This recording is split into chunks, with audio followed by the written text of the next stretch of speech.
Assalamualaikum warahmatullahi wabarakatuh. Selamat pagi anak-anak. Salam semangat matematika. Kembali lagi bersama Ibu dengan pelajaran matematika. Ibu harap kalian tetap antusias dalam mengikuti pelajaran matematika ini. Walaupun mungkin kalian merasa kesulitan atau tidak mengerti, itu nggak apa-apa. Yang penting adalah bagi Ibu semangat kalian dalam mengikuti pelajaran matematika ini. Baik, sebelum mulai belajar, alangkah baiknya kita berdoa terlebih dahulu menurut agama dan kepercayaan masing-masing. Berdoa dipersilakan.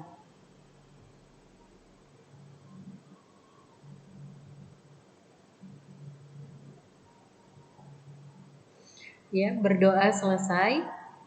Baik, langsung saja. Pada hari ini Ibu akan memberikan penjelasan yaitu materi tentang bab 3 tentang relasi dan fungsi. Ya.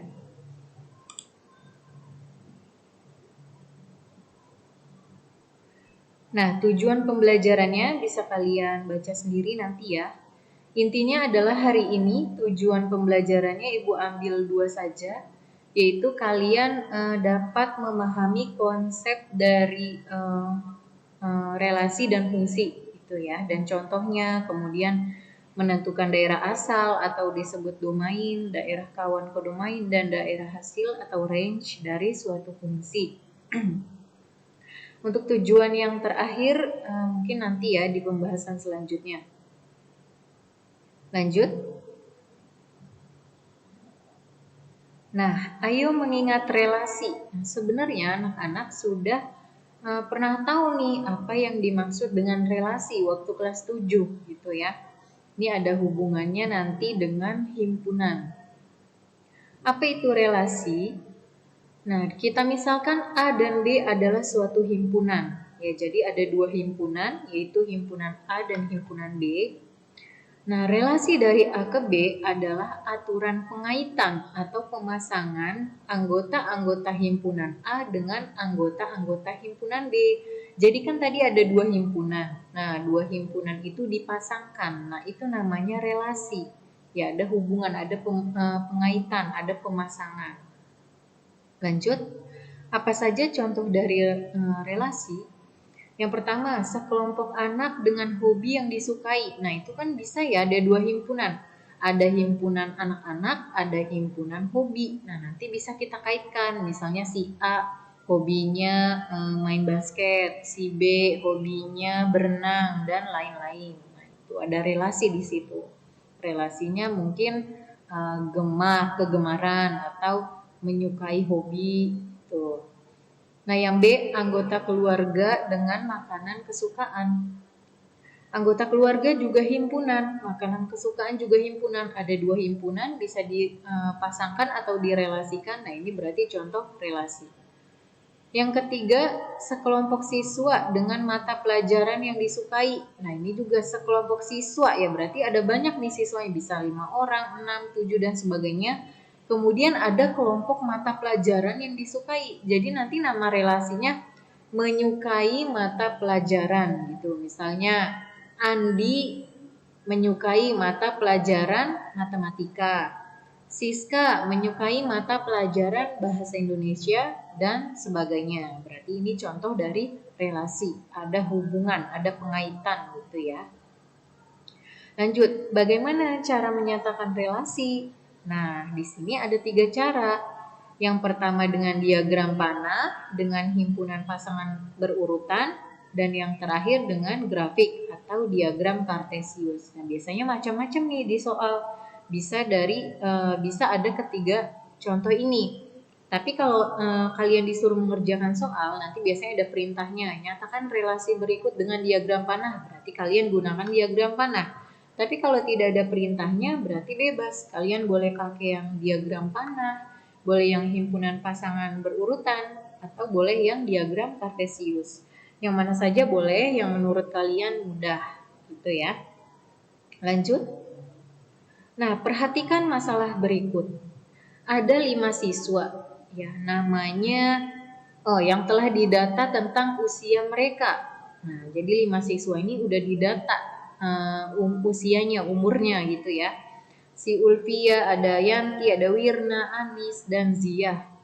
Jika kelima siswa itu dibuat dalam satu himpunan, nah kalau himpunan ingat nih menggunakan kurung kurawal ya. Jadi kita misalkan himpunan A sama dengan Ulfia, Yanti, Wirna, Anis, Ziyah.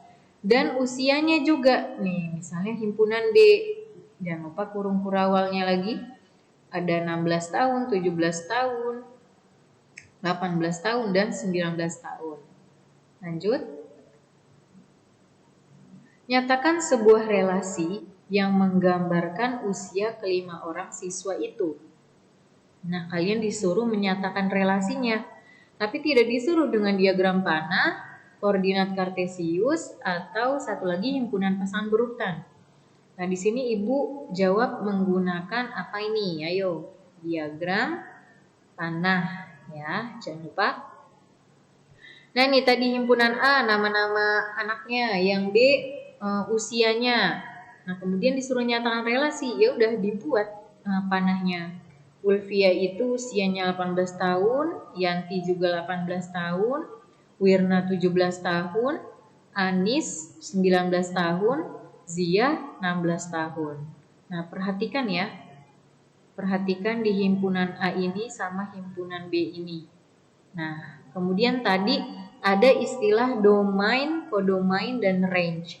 Domain itu artinya daerah asal. Nih, domainnya daerah asalnya yaitu himpunan A. Seluruh himpunan A ini namanya domain. Kemudian himpunan B ini kan yang pasangannya ya. Nah, ini namanya kodomain, daerah kawan atau daerah lawannya. Jadi ada 16, 17, 18, 19. Nah, ada range. Range itu daerah hasil atau yang kepilih, yang terpilih. Nah, nanti lihat panah yang terpilih. Kalau di sini kebetulan semuanya ya, berarti sama range-nya dengan kodomain, dengan daerah kawannya, yaitu semuanya 16, 17, 18, 19. Itu range-nya ya. Kalau nanti misalnya 19 itu nggak kepilih, berarti range-nya hanya 16, 17, 18 gitu. Lanjut ya. Nah, untuk semua relasi yang mungkin, apakah semua anggota himpunan A memiliki pasangan anggota himpunan B? Ayo tadi ingat nggak gambarnya? Kalau tidak ingat, coba lihat lagi, mundur lagi videonya. Lihat, apakah semua anggota himpunan A memiliki pasangan anggota himpunan B? Berikan penjelasan. Ya, setelah kita lihat ternyata ya, karena semua data tentang usia kelima siswa itu ada di anggota himpunan B. Jadi seluruh anggota himpunan A pasti punya pasangan dengan anggota himpunan B ya. Yang tadi punya pasangan semua kan? Si Ulfia, Wirna tadi tuh punya pasangan semua di anggota himpunan B. Lanjut. Apakah ada kemungkinan bahwa anggota himpunan A berpasangan dengan 2 atau lebih anggota himpunan B? Mungkin nggak tadi itu nama-nama siswa tadi punya 2 pasangan di anggota himpunan A? Misalnya si Wirna 19 sama Wirna 16, mungkin nggak? Mungkin nggak ada satu orang usianya 2? Nah, tidak. Karena usia seseorang itu hanya ada 1, sehingga anggota himpunan A akan dipasangkan dengan salah satu anggota himpunan B saja ya. Jadi cuma salah satu aja bolehnya pasangannya. Tidak bisa 2 karena ini usia. Beda lagi dengan nanti contoh yang lain misal ya. Lanjut. Apakah ada kemungkinan bahwa 2 anggota himpunan A memiliki pasangan yang sama dengan salah satu anggota himpunan B? Nah, misalnya Wirna sama siapa tadi? Ziyah, usianya sama-sama 16, boleh nggak?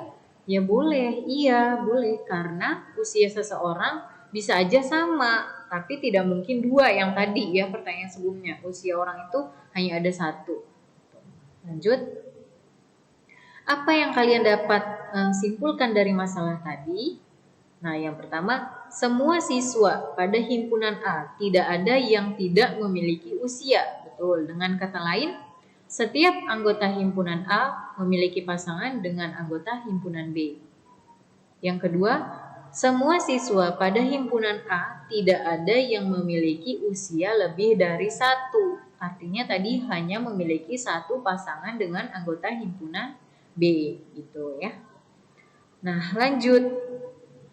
Masih fokus ya, masih konsentrasi. Tadi hanya sekilas sedikit tentang relasi itu berhubungan dengan himpunan. Nah, sekarang apa itu fungsi? Karena judul kita tadi relasi dan fungsi. Ayo, konsentrasi lagi ya. Kita lanjut pengertiannya dulu. Nah, misalkan A dan B adalah himpunan, sama masih tentang himpunan. Fungsi F dari A ke B adalah suatu aturan pengaitan yang memasangkan setiap anggota himpunan A dengan tepat satu, nih Bu garis bawahi ya, tepat satu anggota himpunan B. Artinya himpunan A ini hanya boleh punya satu di anggota himpunan B. Domain ke kodomain gitu ya, kita bahasanya hanya boleh satu pasang aja gitu. Nah, fungsi disebut juga sebagai pemetaan. Jadi nanti jangan bingung kalau ada soal yang pakai bahasa pemetaan bukan bahasa fungsi, itu sama aja artinya dengan fungsi. Jadi fungsi dan pemetaan adalah sama nama lainnya ya. Diingat, mohon diingat ini. Lanjut. Nah, uji pemahaman. Ingat ya tadi pengertiannya tepat satu anggota dari himpunan A ke anggota himpunan B. Manakah di bawah ini yang merupakan fungsi? Nah, gambar 1, fungsi bukan kira-kira nih. Lihat anggota himpunan P-nya, anggota himpunan Q-nya. Ingat tadi hanya boleh satu dari P ke Q. Berarti ini fungsi bukan? Lihat, A punya 1, B punya 2, C 5, D 3, E 4. Ada nggak yang kembar? Tidak ada, berarti ini adalah fungsi. Ya, lanjut. Nomor 2. Gambar nomor 2. Lihat domainnya. Domainnya saja yang fokus lihat ya. Lihat punya pasangan semua nggak? Terus pasangannya cuma boleh satu? Iya ya. A cuma 1, B cuma 1. Bu, ini kok pasangannya sama-sama 1? Loh, nggak apa-apa. Yang penting adalah domainnya. Domainnya yang dilihat. A pasangannya 1, berarti kan 1. B pasangannya 1, berarti 1 juga. Nggak ada yang kembar. Kecuali misalnya A pasangannya 1 sama A pasangannya 2. Nah, itu artinya domainnya punya 2 pasang. Itu yang tidak boleh dinamakan fungsi. Berarti ini adalah contoh fungsi. Ya, nanti semakin ngerti lagi. Coba lihat gambar yang ketiga. Lihat fokus domainnya nih, domain. Ya, ada nggak yang nggak punya pasangan? Oh, semua punya pasangan, Bu. Oke. Ada nggak yang pasangannya double? Nih, si D double ya pasangannya. Nah, berarti ini bukan fungsi. Lanjut. Gambar nomor 4. Lihat domainnya. Oh, punya pasangan semua. Berarti ini adalah fungsi, walaupun kodomainnya cuma 1 nih yang dipasangkan. Loh, nggak apa-apa, yang penting adalah domainnya yang kita lihat. Lanjut, nomor 5, fungsi bukan. Nah, ini kebalikan kan dari gambar 4, berarti ini bukan fungsi. Terakhir, fungsi bukan fungsi. Nah, jadi kesimpulannya untuk fungsi adalah himpunan A tepat memiliki satu himpunan pada himpunan anggota domainnya, kodomainnya, dan masing-masing hanya boleh satu pasang. Jadi ingat syarat fungsi ada 2 ya. Pertama, semua anggota domainnya harus punya pasangan. Kedua, setiap pasangannya cuma boleh 1. Ya, jadi tidak boleh ada yang double, yang 2, apalagi 3 gitu ya. Paham ya? Baik, sekian pembelajaran hari ini, sampai sini aja. Tidak Ibu berikan tugas dulu ya. Kalian hanya memahami video ini saja. Mudah-mudahan kalian paham dan bermanfaat. Terima kasih. Tetap semangat dan jaga kesehatan selalu. Assalamualaikum warahmatullahi wabarakatuh.